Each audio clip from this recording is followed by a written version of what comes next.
Excella Education Study in USA assured scholarship. Contact 9881 constable civil సాధించొచ్చా అనే చాలా మంది ప్రశ్నలకు నోరు మూయించాడు ఆ కుర్రంట్లో వెళ్ళడం, లాస్ట్ మూమెంట్ 9 మార్కులతో కట్ ఆఫ్తో రావడం, ఇవన్నీ వస్తున్నప్పుడు ఎందుకురా ఇక్కడ ఆగిపోదాం ఉందా, లేదు ఖచ్చితంగా మనం గోల్ రీచ్ అవ్వాలి, ఆ సంకల్ప బలానికి రీచ్ అవ్వాలి అని అనుకున్నాడు. పోలీస్ కానిస్టేబుల్ నుంచి యూపీఎస్సీ భవన మెట్లు తొక్కామంటేనే సంథింగ్ ఇస్ దేర్, మన దగ్గర పొటెన్షియల్. మా ఫ్రెండ్స్ ఎవరు నమ్మినా నమ్మకపోయినా నువ్వు సివిల్ సాధిస్తావని వీళ్ళు మాత్రం నమ్ముతారు. ఒక నాస్తికుడు ఆంజనేయ స్వామి భక్తుగా మారడానికి ఇదే కారణం. ఇక్కడ నేను ఆంజనేయ స్వామి ప్రజెన్స్ని ఫీల్ అయ్యాను. చెప్పను మీకు, అంటే చెప్తే నమ్మరు. ఇంకా చదువుతా ఉన్నా, రిజల్ట్స్ వచ్చాయి. Welcome to I dream. మనలో సంకల్ప బలం గట్టిగా ఉంటే ఏదైనా సాధించవచ్చు అనే నానుడికి ఉదాహరణ ఈరోజు మన గెస్ట్. ఆయన డిపార్ట్మెంట్లోకి వచ్చారు. వచ్చిన తర్వాత ఒక సంఘటనలో ఆయనకు అవమానం జరుగుతుంది. అవమానం జరిగిన వెంటనే మానసిక శోభ గురై తలదించుకొని బాధపడకుండా ఈ వ్యవస్థలో ఎక్కడో లోపం ఉంది, ఈ వ్యవస్థను చక్కదిద్దాలంటే ఏం చేయాలి అని ఆలోచించి ఆయన ఒక మంచి ఉద్దేశంతో కంకణం కట్టుకున్నారు. అదే సివిల్స్ సాధించాలని. కానిస్టేబుల్ సివిల్ సాధించొచ్చా అనే చాలామంది ప్రశ్నలకు నోరు మూయించాడు ఆ కుర్రాడు. ఆయనే ఈ వారం మన గెస్ట్. పేరు ఉదయ్ కృష్ణారెడ్డి. సివిల్స్ రాశారు. రాసి 780 ర్యాంక్ సాధించారు. ఆయన గతంలో పోలీస్ కానిస్టేబుల్గా పనిచేశారు. అక్కడ ఏం జరిగింది, ఆయనలో అంత బలమైనగా మా నాటిపోయిన సంఘటన ఏం జరిగింది, సివిల్ సాధించడానికి ఆయన పడ్డ కష్టం ఏంటనే విషయాల్ని ఆయన తెలుసుకుందాం. నమస్తే బ్రదర్. నమస్తే సార్. ఉదయ్ కృష్ణారెడ్డి 780 ర్యాంక్. ఒక 5 సంవత్సరాలు వెనక్కి వెళ్తే కానిస్టేబుల్ పోలీస్ ఒంగోలు జిల్లాలో సింగరాయకొండ దగ్గర ఒక కానిస్టేబుల్, ఒక ఐపీఎస్ ఎస్ఐ అవ్వడం, తర్వాత ఒక కానిస్టేబుల్ గ్రూప్ 1 అవ్వడం సాధారణ జరుగుతుంటాయి. కానీ ఒక కానిస్టేబుల్ పట్టుదల సాధించి డైరెక్ట్గా సివిల్స్ కొట్టడానికి వచ్చావు, 780 ర్యాంక్ సాధించావు అంటే చాలా గొప్ప విషయం. నీకు ముందు ఫస్ట్ కంగ్రాట్స్. నువ్వు అనుకున్న లక్ష్యం అనేది అంత బలంగా ఉంది. చాలా మంది లక్ష్యం పెట్టుకుంటారు, గోల్ చేద్దాం అనుకుంటారు, కానీ అది రీచ్ అవ్వడానికి చాలా కష్టాలు ఎదురవుతుంటే అవన్నీ దాంతో వాళ్ళు వెనకడేస్తారు. ఏమనుకున్నావో సాధించాలనుకున్నాం. ఇంకా గొప్ప విషయం ఉంది, ఐపీఎస్ అవ్వాలనుకోవడం అనేది. కాకి యూనిఫామ్ వేస్తున్నావు. ఇప్పుడు నువ్వు ఎవరికైతే సెల్యూట్ కొట్టావో వాళ్ళందరూ నీకు సెల్యూట్ కొట్టే స్థాయికి వచ్చావు. అది చాలా చాలా చాలా గ్రేట్. ఎందుకంటే నీ స్టోరీ ఇప్పుడున్న జనరేషన్కి ఒక రోల్ మోడల్గా ఉండాలని నేను కోరుకుంటున్నాను. సరే, ఇక మనం విషయంకి వస్తే 780 ర్యాంక్ ఒక కానిస్టేబుల్ సాధించడం అనేది అది ఆషామాషి వ్యవహారం కాదు. ఒక సామాన్య కుటుంబంలో పుట్టిన వ్యక్తివి నువ్వు, ఒక రైతు కుటుంబంలో వచ్చి వచ్చావు. ఈ స్థాయికి తీసుకురావడానికి ఇందులో ఫస్ట్ క్వశ్చన్, 4వసారి అనుకుంటాను మీరు సాధించడం. 4వ అటెంప్ట్లో ఎలా సాధించారు, దీనికి ఏం మెయిన్ తీసుకున్నారు అదొకటి. 2, మీకు ఈ స్థాయికి తీసుకురావడానికి ఇంత పౌరుషంగా, ఇంత పట్టుదల తీసుకురావడానికి ఆ రోజు సంఘటన జరిగింది. ఆ సంఘటనలో మీరు ప్లస్ తీసుకున్నారా, మైనస్ తీసుకున్నారా? ఈ 3 ప్రశ్నలు సమాధానం చెప్పే ముందు కృష్ణారెడ్డి బ్యాక్గ్రౌండ్, ఆ రోజు జరిగిన సంఘటన. నా పేరు ఉదయ్ కృష్ణారెడ్డి అండి. మాది ఓళ్ళపాలెం గ్రామం, సింగరాయకొండ మండలం, ప్రకాశం డిస్టిక్ అండి. నా బాల్యం అంతా ఓళ్ళపాలెం గ్రామంలోనే జరిగింది. నా స్కూలింగ్, మా తల్లిదండ్రులకు వస్తే శ్రీనివాసరెడ్డి గారు, మా అమ్మగారు జయమ్మ గారు అండి. అన్ఫార్చునేట్లీ నేను చిన్నప్పుడు మా అమ్మగారు కాలం చల్లడం జరిగింది. అదేవిధంగా నాకు 17 ఏళ్ళు వయసు ఉన్నప్పుడు, 17-18 సంవత్సరాల వయసు ఉన్నప్పుడు మా నాన్నగారు కాలం చల్లడం జరిగింది.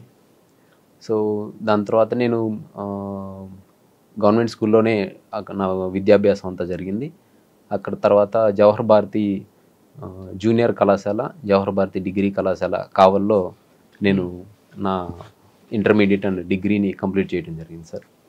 ఇంటర్మీడియట్లో నేను మెడికల్ ల్యాబ్ టెక్నీషియన్ అనేటువంటి ఒక వొకేషనల్ కోర్స్ని తీసుకోవడం జరిగింది. దాని తర్వాత డిగ్రీలో బిఏని తీసుకోవడం జరిగింది సార్. డిగ్రీ సెకండ్ ఇయర్లో ఫైనల్ ఇయర్ స్టార్ట్ అయిన టైంలో నాకు పోలీస్ కానిస్టేబుల్ జాబ్ వచ్చింది. 2012 డిసెంబర్ 24న ట్రైనింగ్ స్టార్ట్ అయ్యి 2013లో డిపార్ట్మెంట్లో సర్వీస్లో జాయిన్ అయ్యాను.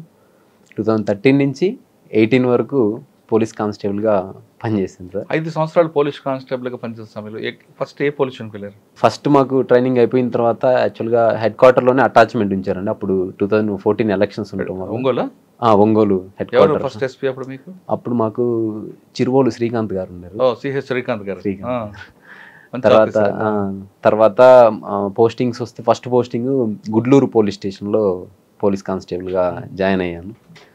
దాని తర్వాత మ్యూచువల్ ట్రాన్స్ఫర్ తోటి నేను Ramayapatnam coastal security police station marine police స్టేషన్లోకి వెళ్ళాను. సో అక్కడ నాకు జరిగినటువంటి ఒక అవమానకరమైనటువంటి సంఘటన నన్ను ఇంకా ఆ జాబ్ని వదిలేసేసి సివిల్స్ని సాధించాలి అనే దృఢ సంకల్పానికి నన్ను పురుకొల్పింది. అంటే 5 సంవత్సరాల్లో పనిచేశారు డిపార్ట్మెంట్లో. రామాయపట్నం అనేది లాస్ట్ పోస్టింగా లేదా ముందేనా? Ramayapatnam last posting sir. Okay. ఈ 5 సంవత్సరాల్లో గుడ్లూరు తర్వాత ఎక్కడెక్కడ పనిచేశారు? First 1 year around 1 year head క్వార్టర్స్లో ఉన్నాము. క్విక్ రియాక్షన్ టీంలో ఉండేము, వెయిటింగ్ పార్టీ. దాని తర్వాత గుడ్లూరులో అరౌండ్ 1 ఇయర్ చేసాము. దాని తర్వాత 3 years Ramayapatnam marine police station. Marine police station పెద్ద పని ఉంటుందా? యాక్చువల్గా పని లాండ్ ఆర్డర్తో పోలిస్తే రిలేటివ్లీ మెరైన్ పోలీస్ స్టేషన్లో తక్కువ ఉంటుంది సార్. పోలీస్ ఎవరైనా సముద్రంలోకి వెళ్తున్నప్పుడు మళ్ళీ కాపాడడం అవే కదా ఉంటాయి. అవును, సముద్రంలో 3 సంవత్సరాలు పనిచేస్తారు రామాయపట్నం. 3 సంవత్సరాల పైన. ఓకే. ఏం జరిగిందని సంఘటన సార్? అది నా ఉద్దేశం ఏంటంటే, గుడ్లూరులో ఉన్నప్పుడు లాండ్ ఆర్డర్లో ఉండటం వల్ల ఎక్కువ టైం దొరికేది కాదు. కొంచెం ప్రిపేర్ అవ్వడానికి కాంపిటేటివ్ ఎగ్జామ్స్కి, సివిల్ సర్వీస్కి అట్లా ప్రిపేర్ అవ్వడానికి ఎక్కువ టైం దొరికేది కాదు. సో నేను దానికోసం ఏం చేశానంటే, రామాయపట్నం మెరైన్లో పనిచేస్తున్న ఒక పోలీస్ కానిస్టేబుల్ ఉన్నారు, ఆయన్ని గుడ్లూరు వచ్చేటట్టు, నేను గుడ్లూరు నుంచి రామాయపట్నం వెళ్ళేటట్టు మ్యూచువల్ ట్రాన్స్ఫర్ని పెట్టుకోవడం జరిగింది సార్. అట్లా పెట్టుకొని నేను మ్యూచువల్ ట్రాన్స్ఫర్ మీద రామాయపట్నం వెళ్ళడం జరిగింది. అక్కడ సహజంగానే మన కొలీగ్స్లో తెలుస్తుంది కదా, మనం ప్రిపరేషన్ అవుతున్నప్పుడు మాట్లాడుతుంటాం. సో అట్లా యాదృచ్ఛికంగా అది నేను సివిల్స్ ప్రిపేర్ అవుతున్నాను, గ్రూప్స్ ప్రిపేర్ అవుతున్నాను అనేటువంటి ఆ విషయం ఏదైతే ఉందో నా హైవేర్ అఫీషియల్ ఒక అతనికి తెలియదు. ఇన్స్పెక్టర్ సిఐ గారు, రామాయపట్నం, ఆయనకి తెలియటం జరిగింది. నుంచి అక్కడ అదొక ఆయన సబ్ ఇన్స్పెక్టర్ గా రిక్రూట్ అయ్యారు. 98 బ్యాచ్ ఐ థింక్. సో పేరు ఎందుకులేదు సార్, ఎవరి గౌరవాన్ని అయినా మనం కాపాడాల్సిందే. సో అందుకని నేను పేరుని డిస్క్లోజ్ చేయట్లేదు. బట్ ఆ సంఘటన జరిగినప్పుడు ఒక 60 మంది కానిస్టేబుల్స్, నా తోటి కానిస్టేబుల్స్, హోమ్ గార్డ్స్, ఏఎస్ఐలు, హెడ్ కానిస్టేబుల్స్ వీళ్ళు ఉన్నారు. సో ఆ 60 మందికి ఆ వ్యక్తి తెలుసు. అంటే ఏం జరిగిందంటే, అట్లా నేను ఆ సివిల్స్ ప్రిపేర్ అవుతున్నాను అనేటువంటిది అది ఆ సిఐ గారికి తెలిసినప్పుడు ఎందుకు ఆయన సమ్ పర్సనల్ గ్రడ్జ్ అనేటువంటిది ఆయనకి డెవలప్ అయింది. అయిన తర్వాత నన్ను కొద్దిగా పర్సనల్గా టార్గెట్ చేసి చేయటం అనేటువంటిది జరిగింది. అయితే దాని ముందు నుంచి కూడా కొన్ని చిన్న చిన్న చెదురుమదురు సంఘటనలో నన్ను పర్సనల్ టార్గెట్ చేయటం, నా ఎగ్జామ్స్ ఉన్నప్పుడే డ్యూటీలు వేయటం, ఇటువంటి చేయటం జరిగింది. పర్టికులర్గా ఆగస్టు 11, 2018 రోజు జరిగిన సంఘటన ఏంటంటే, నేను వస్తాను కొంచెం ప్రతి శుక్రవారం డ్రిల్ జరుగుతుంది, నేను కొంత లేట్గా ఫ్రైడే మార్నింగ్ జరుగుతుంది. అయితే ఆ డ్రిల్కి లేట్గా వెళ్ళిన సందర్భం అది. అట్లా ఒక 5 నిమిషాలు లేట్గా వెళ్తే ఆయన ఉండి, సార్ గారు వస్తున్నారు, కాబోయే ఐఏఎస్ ఐపీఎస్ గారు రండి సార్, మీకు డిసిప్లిన్ నేర్పియాలి, మీరు రండి అని చెప్పి సర్కాస్టికల్గా వ్యంగ్యంగా మన ఆత్మస్థైర్యాన్ని దెబ్బతీసే విధంగా మాట్లాడటం జరిగింది. నేను వెళ్ళిన తర్వాత సార్ గారికి డిసిప్లిన్ నేర్పించాలి,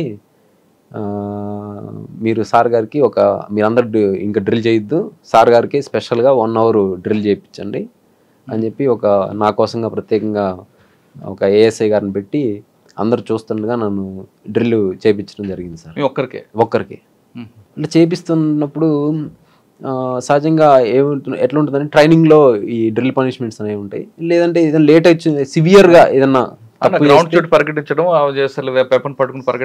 చేస్తారు. కానీ సివియర్గా ఏదన్నా తప్పు చేస్తే చార్జ్ మెమోలో ఇటువంటి ఇవ్వటం జరుగుతుంది. కానీ ఇట్లా డెరగేటరీగా మనల్ని ఒక ఆత్మస్థైర్యాన్ని దెబ్బతీయాలి, ఒక వ్యక్తి యొక్క మనోభావాన్ని ఇట్లా దెబ్బతీసే విధంగా చేయాలనేటువంటి ఇంటెన్షన్ తోటి చేయరు. సో ఈ రామాయపట్నం స్టేషన్ స్థాపించి 2012 నుంచి 8 6 ఇయర్స్ ఎప్పుడు కూడా అటువంటి ఎక్స్ట్రా డ్రిల్ చేసినది లేదు. అట్లా చేస్తూ ఉన్నప్పుడు మనం డ్రిల్ చేసేటప్పుడు ఏమవుతుందంటే, మార్చ్ ఫాస్ట్ చేసేటప్పుడు మనకి పాకెట్స్ ఉన్న ప్రెస్ బటన్స్ ఊడిపోతాయి కొన్నిసార్లు, ఊడిపోతాయి. అది యాదృచ్ఛికంగా జరుగుతుంది, మన ఇంటెన్షన్తో జరగదు. సో అది ఊడినప్పుడు అది చూసి, ఏమండే ఏఎస్ఐ గారు ఏం చేపిస్తున్నారు మీరు, అతని ప్రెస్ బటన్స్ కూడా సరిగా లేవు, అతనికి ఒక మళ్ళీ పనిష్మెంట్ ఇవ్వండి అని చెప్పి నాకు ఒక పనిష్మెంట్ మూమెంట్ చేయించడం జరిగింది. పనిష్మెంట్ పనిష్మెంట్ రూలో మళ్ళీ పనిష్మెంట్ అనమాట, డిప్స్ తీపించడము ఇట్లా. సో దాన్ని కథం తలని ఒకటి ఉంటుంది, అది చేయించడం. అంటే ఎట్లా he just treating me like ఒక రోబోట్ లాగా, లేకపోతే వీడికి ఇట్లా గుణపాఠం చెప్పాలన్నట్టు. సో అక్కడ నేను ఏంటంటే ఆ డిసిప్లైన్ మెయింటైన్ చేయడం అనేటువంటి దానికోసంగా కాదు, ఇది పర్సనల్ ఇంటెన్షన్ తోటి ఐ ఫెల్ట్ దట్ యాక్చువల్గా అది ఎవరికైనా అక్కడ ఉన్న 60 మంది సభ్యులకి అర్థమైంది. సో అది అట్లా అయింది. అయిన తర్వాత వచ్చి ఏమనుకుంటున్నావు నువ్వేది సివిల్స్ ప్రిపేర్ అవుతున్నంత మాత్రం నువ్వు సివిల్స్ కొట్టినట్టుగా ఫీల్ అయిపోతున్నావా? నువ్వు ఆఫ్టర్ ఆల్ కానిస్టేబుల్ గాడివి, గుర్తుపెట్టుకో, నీ నీ లిమిట్స్లో నువ్వు ఉండు, ఊహల్లో తేల మాకు. నువ్వు కానిస్టేబుల్ అనేది నువ్వు రియలైజ్ అయితే నీకు ఎంత త్వరగా రియలైజ్ అంత మంచిది అని చెప్పి అన్నారు. కానీ పోలీస్ డిపార్ట్మెంట్ కానిస్టేబుల్ పిల్లర్ కదండి యాక్చువల్గా, అది ఒక ఐరన్ డిపార్ట్మెంట్ లేదు కదా. అవును, మరి అంత కసి ఎందుకు ఆయనకి? అది అది అది ఆ వ్యక్తిగతమైనటువంటి జలస్తో లేకుంటే మిగతా అంశాలతోటి అది ఇంప్రూవ్ అవడం జరిగిందండి. అంతకుముందు కూడా నాకు నెక్స్ట్ డే నాకు రాజమండ్రిలో ఒక ఎగ్జామ్ ఉంది, రైల్వే ఎగ్జాము. ఆ ఎగ్జామ్కి నేను నెక్స్ట్ మార్నింగ్ 10 o'clock వెళ్ళాలి. కానీ దాని ముందు రోజు నాకు కావాలని నా టర్న్ కానప్పటికి కూడా నాకు సెంట్రీ డ్యూటీ వేసి ఆ ఎగ్జామ్కి నేను వెళ్ళకుండా చేయాలని చేశారు. సో నేను అంటే పర్సనల్ ఇంటెన్షన్ తోటి నేను అదే విషయాన్ని నేను bureau of police research and డెవలప్మెంట్కి, మినిస్ట్రీ ఆఫ్ హోమ్ అఫైర్స్ వాళ్ళకి, డీజీపీ గారికి, అదేవిధంగా రాష్ట్రపతి గారికి, ప్రధానమంత్రి గారికి కూడా నేను లేఖ రూపంలో రాసి ఇట్లా చేస్తున్నారు. సో ఆ bureau of police research and development ఏంటంటే అసలు పోలీసింగ్ ఎలా ఉంది అనేటువంటి దాని మీద ఇండియాలో రీసెర్చ్ చేస్తూ ఉంటారు. సో ఇటువంటి చెదురుమదురు సంఘటనలో ఒక వ్యక్తి అంటే మనం ఏ వ్యక్తి అయినా కెరియర్ని మేక్ చేసుకోవాలని చూస్తారు సార్. ఇప్పుడు మనం కానిస్టేబుల్ రిక్రూట్ అవుతున్నాం అంటే మనకి ఫర్దర్గా ప్రోగ్రెస్ ఉందంటేనే కదా మనం ఇంకా ఉత్సాహంతో పనిచేస్తాం, వేరే ఉన్నప్పుడు దాని దగ్గర వెళ్తుంటాం, ఉత్సాహంతో పనిచేస్తాం. సో మనకి ఇప్పటికీ నాకు పోలీస్ డిపార్ట్మెంట్ చూస్తున్నాను, మా సీనియర్స్ కొంతమంది 20 ఏళ్ళు, 21 ఏళ్ళు, 22 ఏళ్ళు పనిచేసినా కానీ హెడ్ కానిస్టేబుల్ కూడా అవ్వట్లేదు. సో మనం కానిస్టేబుల్ జాబ్ చేస్తూ ఆ ప్రోగ్రెస్ మేక్ చేయాలి అనేటువంటి ఆ ఉద్దేశంతో కాంపిటేటివ్స్ ప్రిపేర్ అవుతూ ఉంటాం. సో ఇట్లా చేసి మళ్ళీ నేనేంటి నా ఖాళీ టైంలో నేను ప్రిపేర్ అవుతుంటాను. ఇంకా మీకు చెప్పాలంటే ట్రూగా చెప్పాలంటే నేను పనిచేస్తున్న పోలీస్ స్టేషన్లో ఆ రోజు ఆ పోలీస్ స్టేషన్లో కొంతమంది కొలీగ్సే, స్టాఫ్సే వాళ్ళు ఆల్కహాల్ తెచ్చుకొని పైన తాగే వాళ్ళు ఉంటారు, ఆ సెల్ ఫోన్లో పేకలాట ఆడేవాళ్ళు ఉంటారు, లిటరల్ పేకాటలు తెచ్చుకొని ఆడేవాళ్ళు ఉంటారు. వాటన్నిటికి ప్రాబ్లం లేదు, కానీ నేను చదివితే మాత్రం ప్రాబ్లం. సో అది ఆ జలస్ అనేటువంటిది అంటే దేనికైనా లిమిట్ ఉంటుంది కానీ జలస్కి ఉండదు లిమిట్. ఆ రోజు ఎంతసేపు మీకు పనిష్మెంట్ ఇచ్చారు? 1 hour బరాబర్ ఇచ్చారు. 1 hourకి 1 hour బరాబర్గా చేపించి నేను ఏమనుకున్నా అంటే సర్లే ఆఫీసరు ఏదో ఫస్ట్ ఒకసారి అని ఒక 10 నిమిషాలు చేయించి సరే ఇంక నుంచి రామాక అట్లా మందలిస్తారేమో అనుకున్నా. కానీ 1 hour బరాబరు చేపించి ఇచ్చిన తర్వాత నువ్వు ఆఫ్టర్ ఆల్ కానిస్టేబుల్ గాడివి, నువ్వు అది ఎంత తొందరగా రిలీజ్ అయితే అంత మంచిది, నీకు తోకలు కత్తిరిస్తాను, నీ తోక పెరిగితే కత్తిరిస్తాను, ఏంటి నువ్వు నీకంటే తోపులే ర్యాంక్ కొట్టిన వాళ్ళే ప్రొబేషనరీలుగా వచ్చి సిఐల దగ్గర నేర్చుకొని ఉంటారు, నువ్వు ఏంటి అసలు అది ఇది అని చెప్పేసి అంటే డెరగేటర్గా మాట్లాడితే నాకు చాలా బాధ. దోషం కూడా చేశారు ఏమన్నా?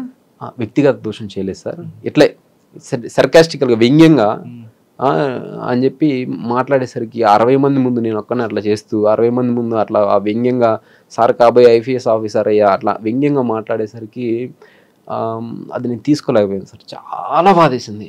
ఎట్లా అంటే అరే నేను యంగెస్ట్ కానిస్టేబుల్ సార్, నేను మా బ్యాచ్లో 300 చిల్లర మంది ఉంటే నేను అందరికంటే చిన్న వయసు 19 సంవత్సరాలు నాకు, నేను యంగెస్ట్ కానిస్టేబుల్. సో అట్లాంటి నాకున్న టాలెంట్స్ని, నాకున్న క్రిటికల్ స్కిల్స్ని, నాకున్నటువంటి ఇంక్విజిటివ్ పవర్స్ని వీటన్నిటిని మంచిగా ఇన్వెస్టిగేషన్స్కి వాటికి ఉపయోగించుకుంటూ నాకు కెరీర్ కూడా ప్రోగ్రెస్ చేస్తే డిపార్ట్మెంట్కి నేను ఒక మంచి అసెట్ అవుతాను. సో అట్లా చేయకుండా పర్సనల్గా ఏదో ఇది చేస్తే ఇంకా బ్రిటిష్ పోలీసుని ఫాలో అవుతున్నారు. ఎస్ ద బ్రిటిష్ లెగసీ అనేటువంటిది అది బ్రిటిష్ వారు అంటారు చూస్తానికి రూపంలో భారతీయులను మైండ్ సెట్ లో బ్రిటిష్ వారిని మేము తయారు చేస్తామని. ఆ లెగసీ ఈ రోజుకి ఉందన్నమాట. ఆ కలోనియల్ కొంతమందికి, అందరికి కాదు. అండ్ ఇంకొకటి కొంతమంది మంచి ఆఫీసర్స్ ఉన్నారు సార్.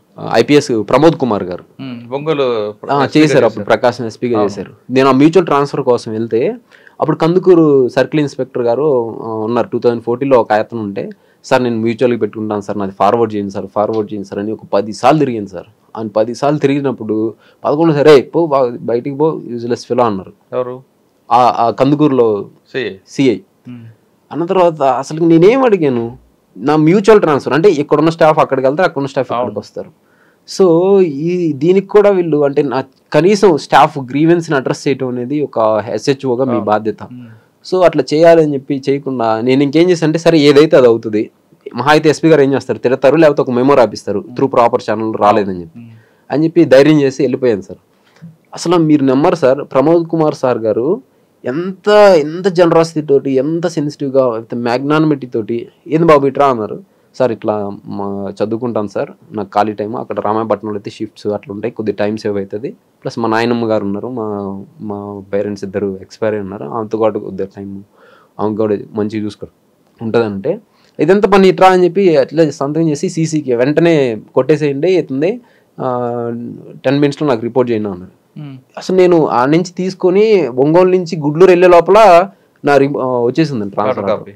సో అంటే అక్కడ అదే కందుకూరు సర్కిల్ ఇన్స్పెక్టర్ గారు పోరా యూజ్లెస్ ఫెలో బయటికి ఎన్నిసార్లు చెప్పాలి నీకు అన్న దానికి అదే ఒక IPS హోదాలో ఉన్న వ్యక్తి ఎంత మ్యాగ్నానిమిటీ తోటి, ఎంత జనరసిటీ తోటి with pen stroke just 2 minutes దాన్ని సాల్వ్ చేసి దానికోసం 2 monthsగా తిరుగుతున్నా.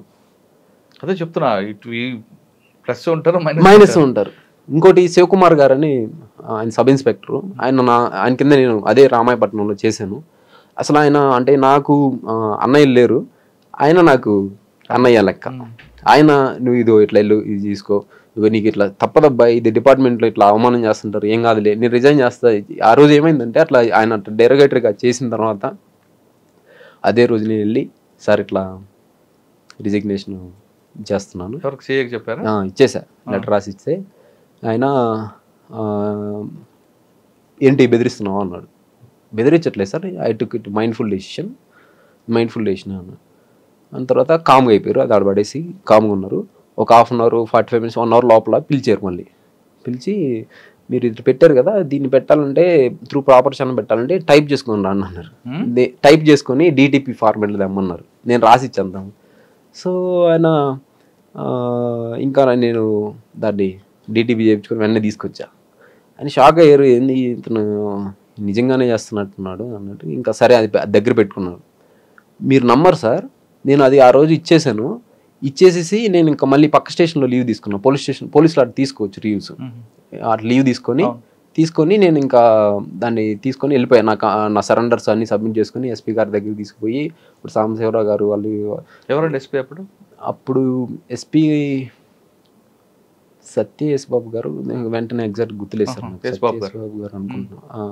ఇంకా అట్లా తీసుకొని నేను అది ఇచ్చేసి వెళ్ళిపోయిన తర్వాత మీరు నమ్మరు, నా రిజిగ్నేషన్ లెటర్ని ఫార్వర్డ్ చేయకుండా స్టేషన్లోనే అట్లే పెట్టి, నేను కోచింగ్కి వెళ్ళిపోయాను, నేను ప్రిపరేషన్కి అట్లే పెట్టి నాకు 1 year GDలో జనరల్ డైరీలో ఆబ్సెంట్ అని ఎంట్రీ పెట్టి 21 రోజులు అయిన తర్వాత డెజర్టర్ అంటే ఉద్యోగం చేయకుండా పారిపోయిన సైనికుడు అనే డెజర్టర్ రిపోర్ట్ కొట్టి ఒక టీంని నా మీద నిఘా పెట్టి, నేను ఎప్పుడు ఇంటికి వస్తానా, ఎక్కడ ఢిల్లీలో ఉన్నానా, ఎక్కడున్నాను కనిపించి నేను ఆ డెజర్టర్ అయ్యాడని చెప్పి నాకు నోటీస్ సర్వ్ చేయించారు sir. Is it appropriate behaviour sir ఒక ఆఫీసర్గా ఉన్నప్పుడు? మీరు లీవ్ పెట్టారు కదా? అవును సార్. SP గారు కలిశారు కదా, అప్పుడు మరి కలవలేదా, చెప్పలేదా? అప్పుడు అకామిడేషన్ లీవ్స్ అవి ఉన్నాయి సార్. అంటే అప్పుడున్న SP గారికి నేను రిజైన్ చేస్తాను విషయం చెప్పారా? నేను చెప్పలేదు sir. Through proper channel resignation అనేది త్రూ ప్రాపర్ ఛానల్ అంటే నేను మెరైన్కి వెళ్ళటం అనేది డెప్యుటేషన్ కిందకి వస్తుంది. సో అదేంటంటే వైజాగ్ హెడ్ క్వార్టర్కి వెళ్తుంది, హెడ్ క్వార్టర్ నుంచి మళ్ళీ మన యూనిట్ ఆఫీసర్ దగ్గరికి వస్తుంది సార్. వైజాగ్లో ఆఫీసర్కి అడగలేదా మీకు ఎందుకు రిజైన్ చేస్తాను అడగలేదు? ఆయన అడగలేదు సార్, ఎవరు ఆయన పంపించలేదు కదా సార్. 1 year అబ్స్కాండింగ్ చూపిస్తున్నారు. సో ఏ ఆఫీసర్ అయినా ఉంటుంది, ఎవరైతున్నా అని అడిగితే ఇట్లా డ్యూటీ వదిలేసి వెళ్ళిపోయారు సార్, ఒక టీంని పెట్టాను, ఇతను వస్తే తీసుకొస్తే సర్వ్ చేస్తాను. అసలు మీరు నమ్మరు సార్, నేను ఢిల్లీ నుంచి వచ్చాను ప్రిపరేషన్కి వెళ్ళి, ఒక పర్పస్ ఏదో వచ్చి అట్లా కూర్చున్నాను, నా దగ్గరకు వచ్చేసారు మా ఫ్రెండే వేణు అని ఒక అతను కానిస్టేబుల్ వచ్చి, నీకు CA గారు ఇలా లెటర్ ఇమ్మన్నారు అని చెప్పాడు. ఆ లెటర్ని తీసుకొని చూస్తే మీరు ఇట్లా సంవత్సరం నుంచి ఆబ్సెంట్లో ఉన్నారు, డెజర్టర్ అయ్యారు, అది ఇది అని చెప్పి ఉంది. అసలు నాకు ఎంత బాధ వేసేది సార్. మీరు అడిగారా? నేను అడగలేదు, అడగకుండా నేను ఇంకా వైజాగ్ వెళ్ళిపోయాను హెడ్ క్వార్టర్కి. సార్ నేను ఇట్లా ఇదయ్యానని చెప్పి అప్పుడున్న IGP గారికి ఎక్స్ప్లెనేషన్ చెప్పుకున్న తర్వాత ఇది మాకు సంబంధం లేదండి, ఇది ఇంకా మీరు ఎట్లా సార్ట్ అవుట్ చేస్తారు, దీనికి నా దగ్గర సొల్యూషన్ లేదు, మీరు 1 ఇయర్ డిజర్టర్ అయిపోయారు ఎట్లా అని సార్ ఏం అనలేదు. ఇంక నేను మళ్ళీ అప్పుడు సిద్ధార్థ్ కౌశల్ గారు వచ్చున్నారు ప్రకాశం డిస్ట్రిక్ట్కి. ఇంకా సిద్ధార్థ్ కౌశల్ గారి దగ్గరికి వెళ్ళి, సార్ చాలా యంగ్ అండ్ డైనమిక్ సార్, చాలా చాలా ప్రోయాక్టివ్గా పనిచేస్తారు. నేను వెళ్ళాను, రాగానే మంచిగా మళ్ళీ టర్న్అవుట్ నీట్గా చేసుకుని మళ్ళీ పోలీస్ యూనిఫామ్ వేసుకొని వెళ్ళి సార్ని కలిసి, సార్ ఎట్లా అంటే ఏమి ఎందుకు ఎగ్జాక్ట్గా చెప్పు రీజను, అన్ని కథలు కాకుండా మామూలుగా చెప్పు నాకు అన్నాడు. నేను చెప్పాను సార్ ఇట్లా సివిల్ సర్వీస్కి వెళ్ళాను, ఇట్లా అయింది ఇన్సిడెంట్, ఇట్లా అయిందని అంటే అప్పటికి నేను ప్రిలిమ్స్ పాస్ అయ్యి వెళ్ళాను సార్. ప్రిలిమ్స్ పాస్ అయ్యి వెళ్ళా 2019 ప్రిలిమ్స్ పాస్ వెళ్ళా. అక్కడ సార్ నన్ను బాగా లైక్ చేశారు. Okay gentlemen, all the best, నేను ఏం చేస్తామంటే దీనికి సొల్యూషను అని చెప్పి A2 క్లర్క్ ఉంటారు, ఈ డీటెయిల్స్ చూసేవాళ్ళు, సత్యవాణి మేడం ఎవరు ఉంటారు ఒంగోలు DP వాళ్ళు, ఆ మేడం పిలిపించారు. ఇతన్ని ఎట్లా సొల్యూషన్ చేయొచ్చు ఆలోచించండి, ఇతన్ని ఇబ్బంది పెట్టద్దు అని చెప్పి చెప్పారు. చెప్తే మేము చూసి ఏదో ఒకటి రెట్రోస్పెక్టివ్గా దాన్ని యాక్సెప్ట్ చేసేటువంటి ఒక ప్రొవిజన్ ఉంది సార్ మన దగ్గర. ఆ ప్రొవిజన్ ప్రకారం ఇతన్ని మనం అతని ఏ రేట్లో అయితే రిజిగ్నేషన్ ఇచ్చారో దాన్ని డీమ్డ్ టు బీ టేకెన్ అని కింద దాన్ని తీసుకొని చేయొచ్చు అని చెప్పేసి అట్లా నన్ను రిజిగ్నేషన్ని ఆ డేట్ ప్రేయర్ డేట్ నుంచి యాక్సెప్ట్ చేసి అదే రోజు రిలీవింగ్ ఆర్డర్స్ ఇచ్చి అదే రోజు LP centre last pay certificate ఇచ్చేసి లీవ్స్ అన్ని సెటిల్ చేసేసి మొత్తం నన్ను అప్పటికప్పుడు రిలీవ్ చేసేసారు. ఏమన్నారు? ఆల్ ది బెస్ట్ అని చెప్పారు సార్. అప్పుడు ఆఫీసర్ మీద యాక్షన్ తీసుకోలేదా? ఇంకా అప్పటికి ఆయన మారిపోయి ఉన్నారు సార్. అప్పటికి ఆయన నేను వెళ్ళే టయానికి ఆయన మనకి నోటీస్ సర్వ్ చేశారు. నేను ఇది సివిల్స్ ప్రిలిమ్స్ రిజల్ట్స్ వచ్చిన తర్వాత వెళ్ళాను. అప్పటికి ఆయన మారిపోయినట్టున్నారు సార్. ఇక్కడ మీరు రిజైన్ చేశారు. ఫైనాన్షియల్ బ్యాక్గ్రౌండ్ తీసుకుంటే మీకు అంతంత మాత్రం నాన్న అమ్మ లేరు, నానమ్మ మీద మేనమావలు చిన్నాళ్ళు వాళ్ళతోనే మీరు ఆ సపోర్ట్ ఉంది కదా. జాబ్ ఉండేది అప్పట్లో 40,000 ఎంతో జాబ్ ఉండేది.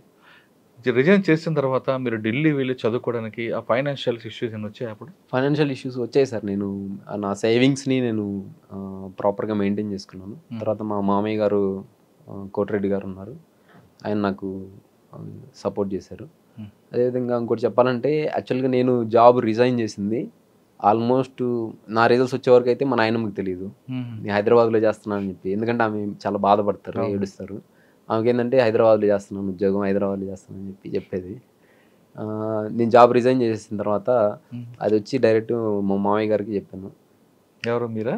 నేను ఇంటికి వెళ్ళాను ఆ రోజు ఈవినింగ్, జాబ్ రిజైన్ చేశాను అన్న. ఏమైంది అన్నాడు. ఇన్సిడెంట్ చెప్పలేదు. నేను నాకు సివిల్స్ ప్రిపేర్ అవ్వాలని ఉంది, నువ్వు నాకు సపోర్ట్ చేస్తావా చేయవా అని ఇట్లా డిమాండింగ్ అడిగాను.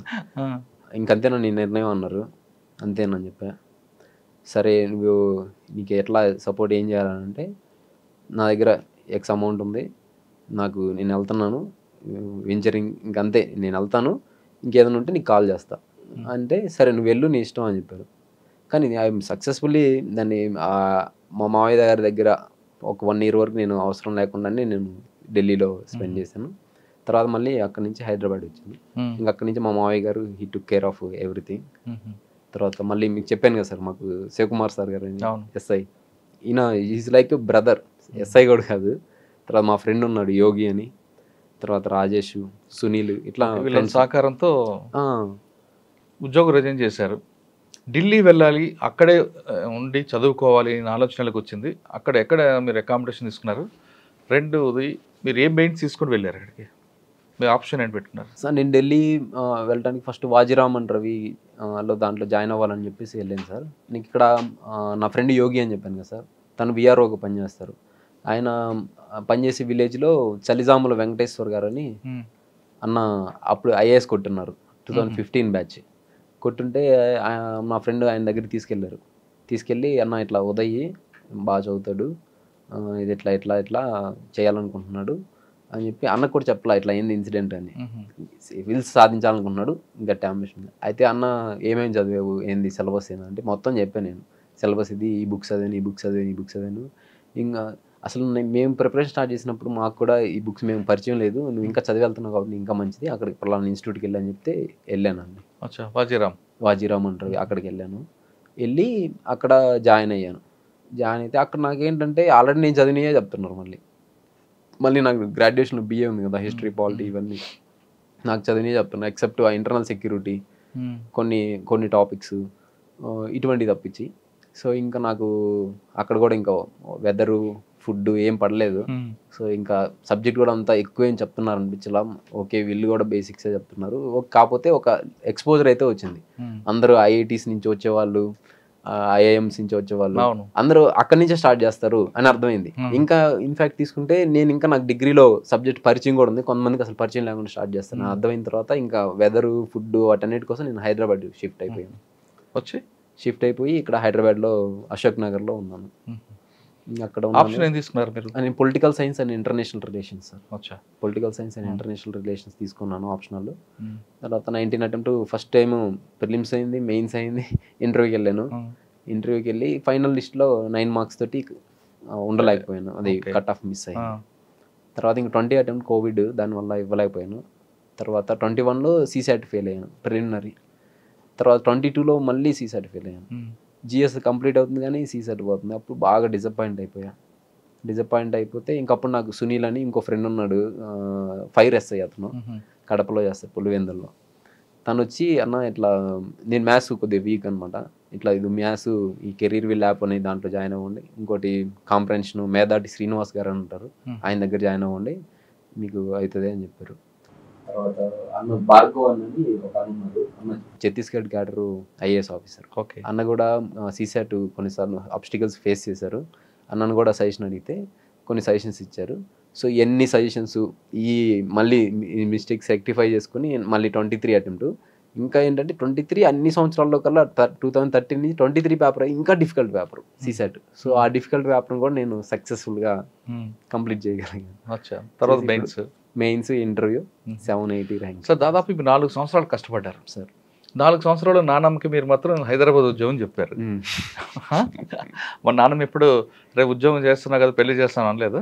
అసలు మీకు చెప్పని విషయం ఏంటంటే నేను ఢిల్లీ వెళ్తా అన్నప్పుడు నువ్వు ఢిల్లీ వెళ్తే నేను ఊరేసుకొని చనిపోతాను అన్నది.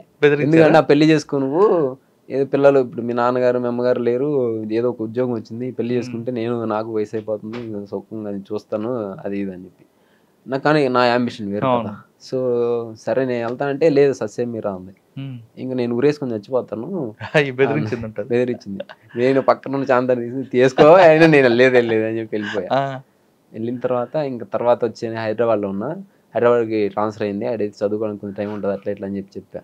కానీ ఒక రోజు వచ్చింది మెడికల్ టెస్ట్లకి వాటికి, వచ్చి రూమ్ అంతా చూసింది. ఎరా పోలీస్ గుడ్డలు లేవు ఏమి అన్నది. పోలీస్ గుడ్డలు లేవా అంటే ఆమె తెలియదు అట్లా లే ఇది పోలీస్ అంటే అప్పుడప్పుడు ఆడ రామాయపట్నంలో మఫ్టీలో వెళ్తాం కదా డ్యూటీకి, ఈ మఫ్టీలో చేసే ఉద్యోగంలే అన్న. ఈడు దొంగోట్లాగా ఉన్నాడు రీడు అన్ని చెప్పని దాచి పెడతాడు అట్లా అన్నది. సరే ఇంక తర్వాత మా తమ్ముడు ఉంటాడు, ఆమెకి నువ్వు మా తమ్ముడికి ఏదన్నా వాదన జరిగినప్పుడు నీకు విషయం చెప్పేదా అన్నయ్య రిజైన్ చేసి వెళ్ళే రాజీనామా పెట్టి వెళ్ళే అంటాడు. అప్పుడు ఆమె భయపడి నాకు ఫోన్ చేసింది. సో నేను చేయలేదులేవే, నీకు ఎందుకు భయపడమాక అది ఇది అని చెప్పి భరోసా చెప్పాల్సి వచ్చేది. సరే 4 సంవత్సరాల్లో నాన్నమ్మ ఒకవైపు పెళ్లి చేసుకుని ఒత్తిడి చేస్తుంది, ఫైనాన్షియల్గా కొంతమంది సపోర్ట్ చేసిన డిసప్పాయింట్ అవ్వలేదు ఎప్పుడు కూడా, ఎందుకంటే మీ ఛాలెంజ్ మీ గోల్ మీ అంబియన్స్ వేరు. అవును సార్. ఒక్కొక్కసారి ఫస్ట్ అటెంప్ట్లో వెళ్ళడం, లాస్ట్ మూమెంట్లో 9 మార్కులతో కట్ ఆఫ్తో రావడం, ఇవన్నీ వస్తున్నప్పుడు ఎందుకురా ఇక్కడ ఆగిపోదాం ఉందా, లేదు ఖచ్చితంగా మన గోల్ రీచ్ అవ్వాలి, నా సంకల్ప బలానికి రీచ్ అవ్వాలి అని అనుకున్నారా? ఏ సివిల్ సర్వీస్ ఆస్పిరెంట్ అయినా ఎక్సెప్ట్ ఫస్ట్ అటెంప్ట్లో కొట్టిన కొంతమంది కొన్నిసార్లు ఫస్ట్ అటెంప్ట్ వాళ్ళకి కూడా సెల్ఫ్ డౌట్ వస్తుంది. ఈ సెల్ఫ్ డౌట్ రావటం, డిసప్పాయింట్ అవటం ఇది కామన్ సార్. నేను కూడా ఫస్ట్ అటెంప్ట్లో ఇంటర్వ్యూకి వెళ్ళినప్పుడు ఫైనల్ సెలెక్షన్ రానప్పుడు నాకు డిసప్పాయింట్ రాలా. ఓకే మనం we made progress. Police constable నుంచి UPSC భవన్ ఆ మెట్లు తొక్కామంటేనే సంథింగ్ ఇస్ దేర్, మన దగ్గర పొటెన్షియల్ ఉంది. సో ఈ మిస్టేక్స్ రెక్టిఫై చేస్తే నెక్స్ట్ అటెంప్ట్ కొట్టేస్తామన్న ధైర్యం వచ్చింది.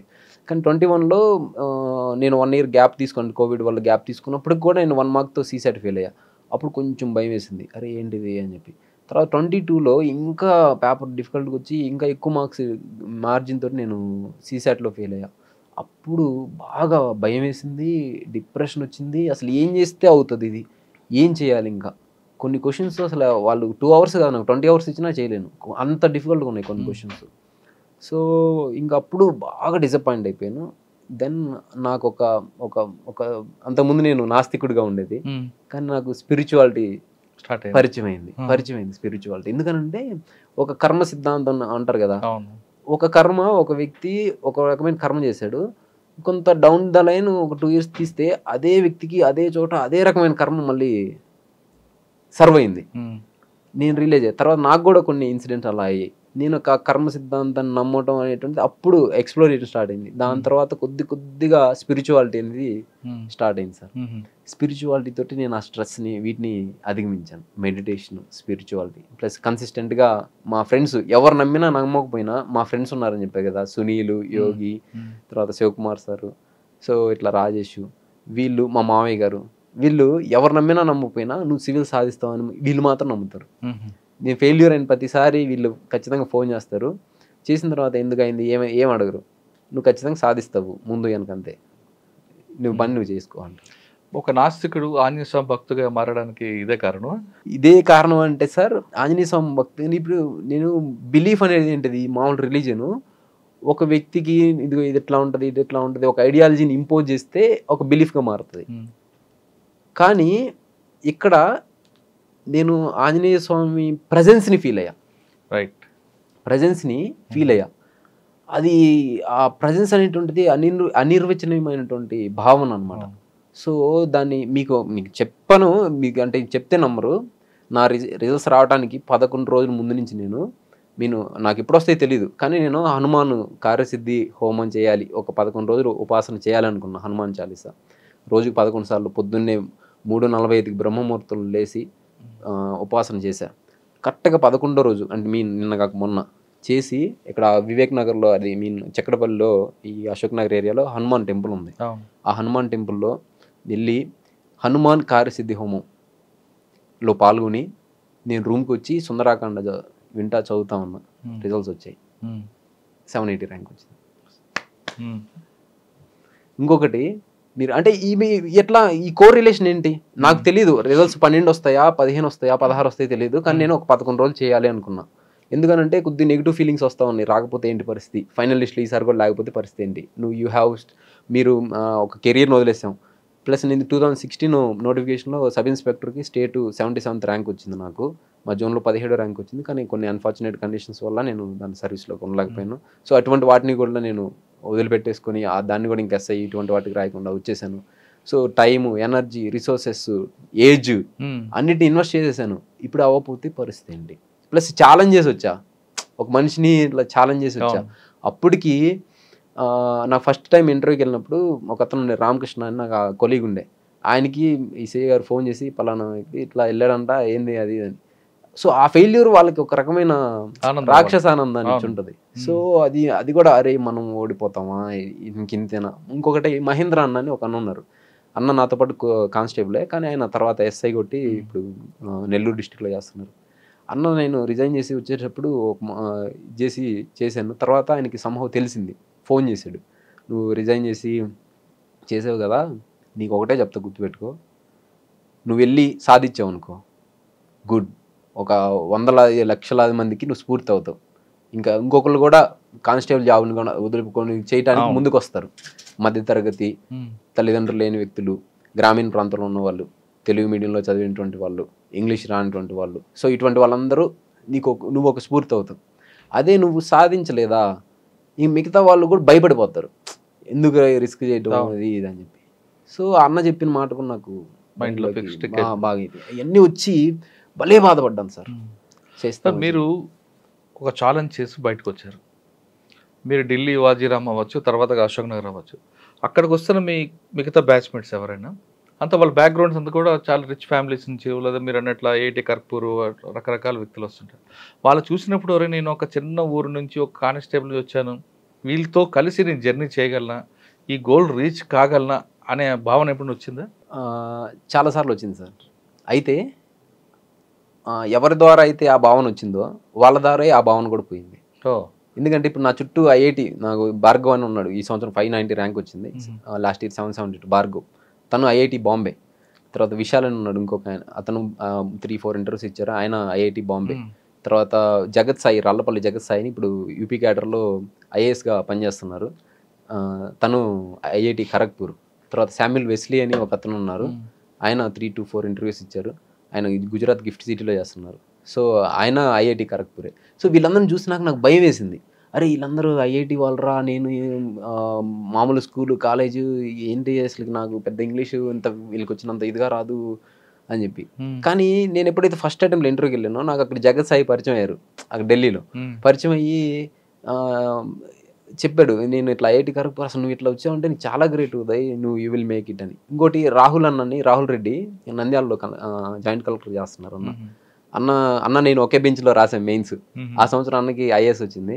అన్న చెప్పారు, ఆ ఎగ్జామ్ హాల్లో చెప్పాడు, ఉదయ్ నువ్వు ఫస్ట్ అటెంప్ట్ ఎట్ వచ్చావు కదా, నువ్వు ఖచ్చితంగా ర్యాంక్ కొడతావు, ఇదే మూమెంట్ అని కీప్ అప్ చేయి, ఫెయిల్యూర్స్ వచ్చినా సక్సెస్ వచ్చినా పెద్దగా డిమోటివ్ అవ్వకని.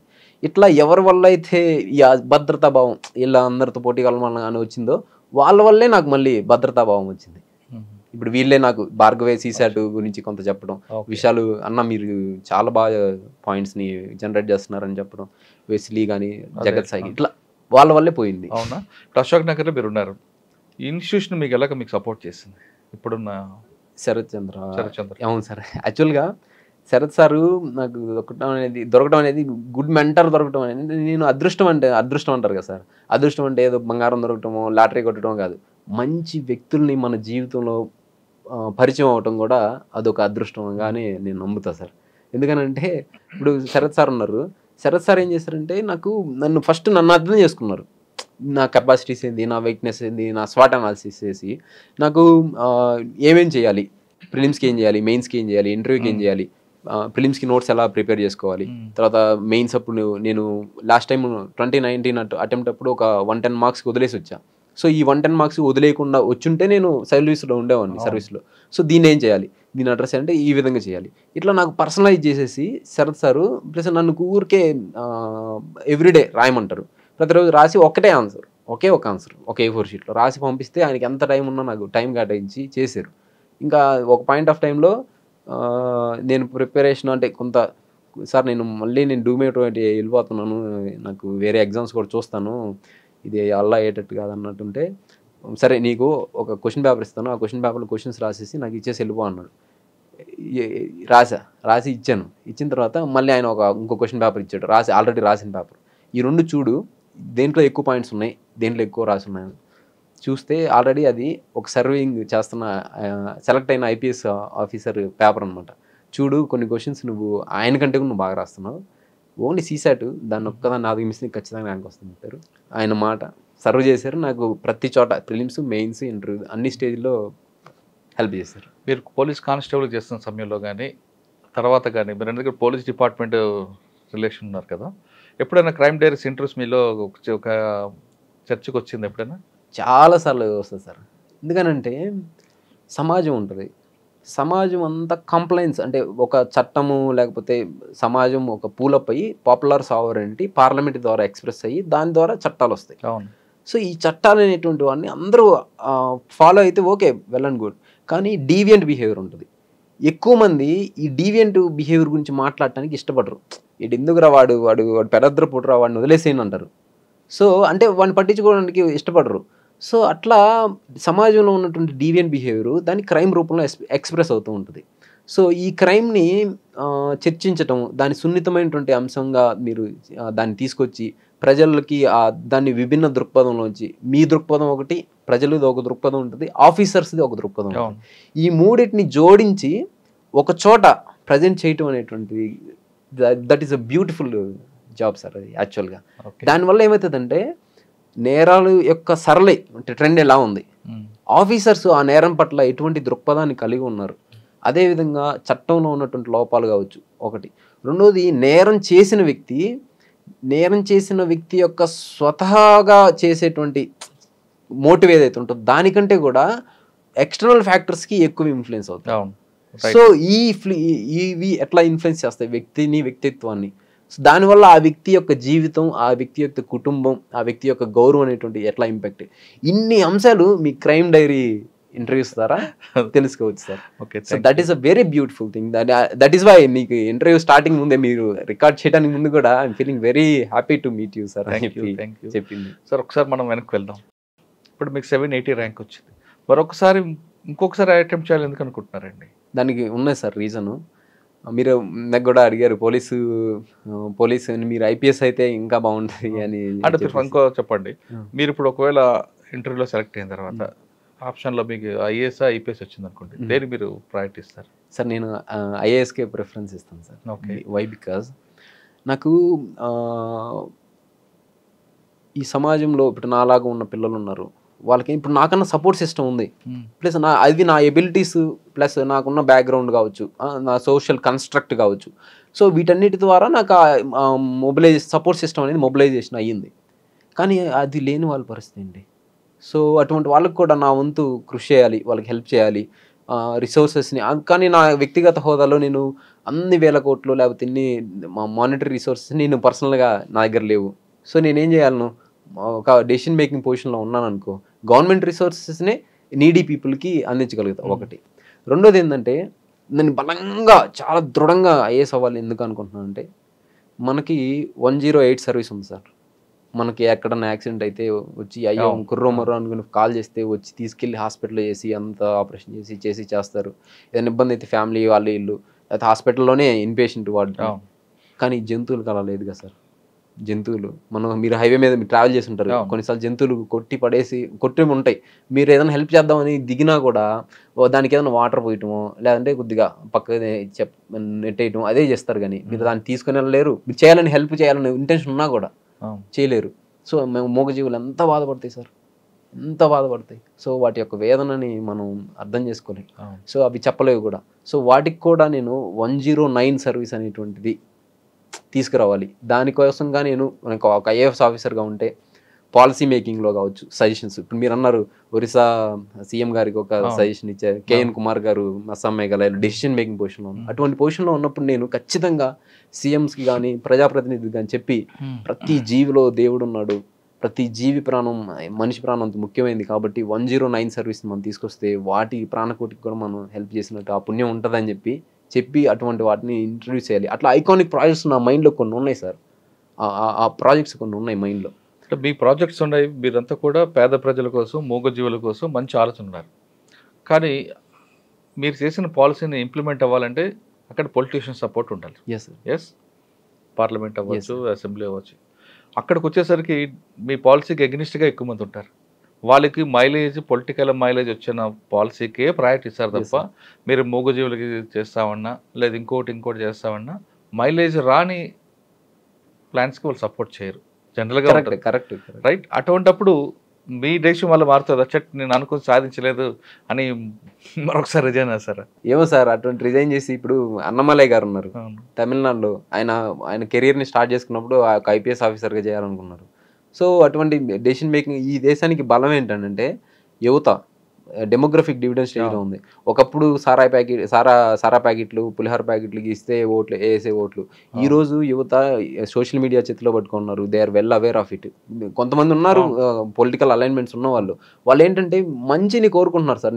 నేను చూస్తున్నా, మీరు యూట్యూబ్ కామెంట్స్ కావచ్చు, ఎవరైనా ఎడ్యుకేటెడ్ వాళ్ళతో చేసినప్పుడు నాలెడ్జ్ అందించడానికి విద్యా, వైద్యం, న్యాయం, సామాజిక న్యాయం ఇటువంటి వాటిని అందించే వాళ్ళకి, మంచి సుపరిపాలన చేసే వాళ్ళకి, ఓట్ బ్యాంక్ పాలిటిక్స్ చేయకుండా చేసే వాళ్ళకి, ఇటువంటి వాటికి చేసేదానికి వాళ్ళని ఇస్తున్నారు సార్. భవిష్యత్తులో నేను ఈ పొలిటికల్ కన్సెన్సస్ని కూడా ఇటువంటి ప్రజామోద్యం ఉన్నటువంటి ప్రాజెక్టులకి తీసుకురావడానికి పార్టీలని కన్విన్స్ చేయగలను. అంటే పార్టీలో ఇన్ఫ్లుయెన్షియల్ వ్యక్తుల్ని నేను కన్విన్స్, ఇప్పుడు లైక్ జయప్రకాష్ నారాయణ గారు ఉన్నారు, ఆయన తీసుకొచ్చారు 91st అమెండ్మెంట్ ఏదో తీసుకొచ్చారు. సో ఇట్లా కొన్ని civil society members, X bureaucrats చేయగలుగుతున్నారు. సో మనం సాధారణంగా బ్యూరోక్రాట్స్ అందరికీ పొలిటీషియన్గా ఫెయిల్ అవుతుంటారు కదా. ఎస్ సార్, అది ఒక ఇండియన్ డెమోక్రసీలో ఉన్న it is an irony sir. అది ఒక అనామలీగా చెప్పొచ్చు. ఎందుకంటే బ్యూరోక్రాట్స్ ఎందుకని ఫెయిల్ అవుతారంటే నా అభిప్రాయం ప్రకారం ఇండియన్ సొసైటీ అనేటువంటిది ఒక మల్టిపుల్ డైవర్సిటీ ఉన్నటువంటి సొసైటీ. ఇంకోటి ఏంటంటే మనం we're moved by emotions sir. People they are moved by emotions rather than cognition.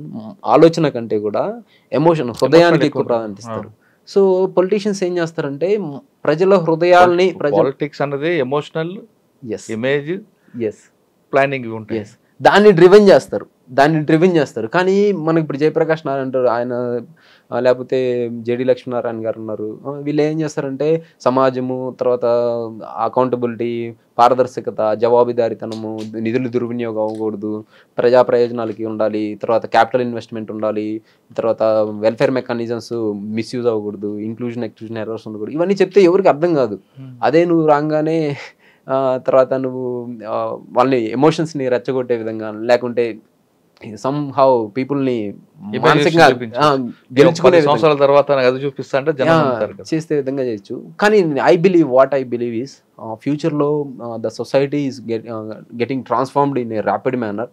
Fourth industrial revolution, robotics, cybernetics and the brain chips, ఇటువంటి అన్నీ వచ్చినప్పుడు పీపుల్ యొక్క కాగ్నిషన్కి ఇంపార్టెంట్ పెరుగుతుంది సార్. ఇప్పుడు మనకి ఫుడ్, బెడ్ వీటి వరకు ప్రాధాన్యత, తర్వాత మారింది సిచ్యువేషన్, విద్యా వైద్యానికి మనుషుల ఆయ ప్రమాణం పెరిగింది. సో భవిష్యత్తులో ఏంటంటే మనిషి కాగ్నిషన్కి ఇప్పుడు artificial intelligence, what is artificial intelligence sir? Cognition.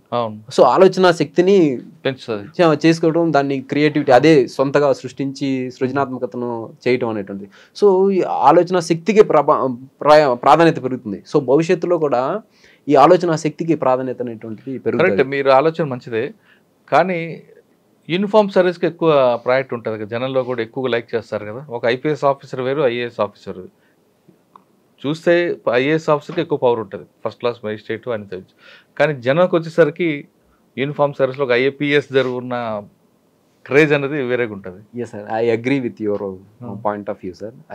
Uniform service ఉన్నటువంటి క్రేజ్ ఎందుకనంటే that is police is the direct manifestation of power sir, direct manifestation of power. ఇక్కడ ఐఏఎస్ దగ్గర కూడా, డిస్ట్రిక్ట్ మ్యాజిస్ట్రేట్ దగ్గర కూడా పవర్ ఉంటుంది, కానీ ఆయన డైరెక్ట్ మేనిఫెస్టేషన్ చేయరు, ప్రజలని డైరెక్ట్ ఇంపాక్ట్ చేయరు, ఆయన ఇండైరెక్ట్ గా ఇంపాక్ట్ చేస్తుంటారు. ఇప్పుడు మనకు రేషన్ ఉంటుంది, పేదవాడు రోజు అన్నం తింటాడు, అది మన కలెక్టర్ గారి ద్వారా అది ఆ ప్రోగ్రామ్ అమలవుతుందని తెలియదు పేదవాళ్ళకి, మెజారిటీ పేదవాళ్ళకి. కానీ ఒక వ్యక్తి ఒక కుటుంబాన్ని లేదా కొట్టారనుకోండి, ఇప్పుడు పోలీసు వాళ్ళ దగ్గరికి వెళ్తే వాళ్ళు వచ్చి ఈ ప్రాబ్లమ్ సాల్వ్ చేస్తారని ప్రజలకి, పీపుల్కి తెలుస్తుంది. దట్ డైరెక్ట్ మేనిఫెస్టేషన్ అనేటువంటి కాంటాక్ట్ ఉండటం వల్ల ఆ ఇమేజ్ అనేటువంటిది పెరుగుతుంది సార్.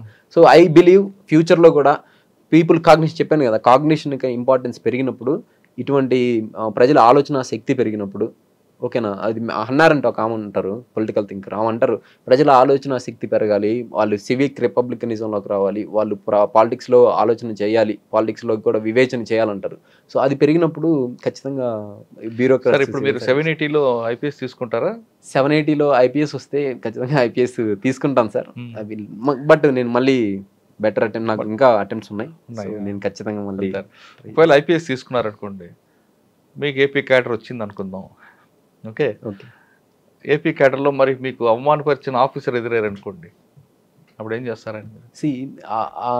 నన్ను అవమానించినటువంటి ఆఫీసర్ ఎదురైన సందర్భంలో మామూలుగా చాలా కామన్గా వచ్చేటువంటి ఆలోచన, మీరు ఏం టెన్షన్ అడిగారు నాకు తెలుసు, ప్రతీకారమా లేకపోతే ఆ రివెంజ్ ఉంటుందా అన్నటువంటిది.